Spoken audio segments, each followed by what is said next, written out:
পুনৰবাৰ এটা পথাৰৰ পৰা ভিডিঅ' আপোনালোকলৈ আগবঢ়াইছোঁ। আজি কন্দলি পথাৰত আছোঁ টুনটুনাহঁতৰ ধান কঢ়িয়াবৰ কাৰণে। নেক্সট আমি গৈ আছোঁ আমাৰ ঘৰৰ ধান কঢ়িয়াবলৈ, যিহেতু ৰাতিয়ে হৈছে, অহা কালিলৈহে হয়তো হ'ব। এতিয়া টুনটুনাহঁতৰ এই কন্দলি কাষতে অলপ ডাঙৰ খাবলগীয়া আছে, উঠাই লওঁ। ধান খুব ধুনীয়া হৈছে কন্দলি পথাৰত। কন্দলি পথাৰত ধান এনেও ভাল হয়, যিসকলে জানে আৰু এয়া আহি গ'লোঁ আমাৰ পথাৰলৈ।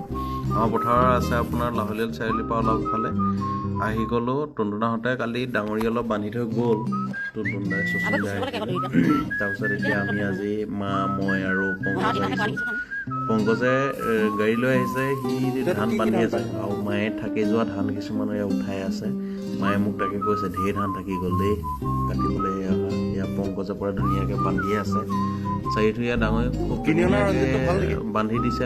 মই আনি আছোঁ আৰু এভাৰকৈ, কিন্তু বৰ কষ্ট হয় ডাঙৰি। ওখটো আনিব লাগে। ডিচেম্বৰ মাহকেইটা আগৰ দিনকেইটাই ভাল আছিলে, খেলা ধূলা কৰি ধুনীয়াকৈ থাকিব পাৰি। এতিয়া কিন্তু বৰ কষ্ট হয় দেই। থেংক ইউ বাকী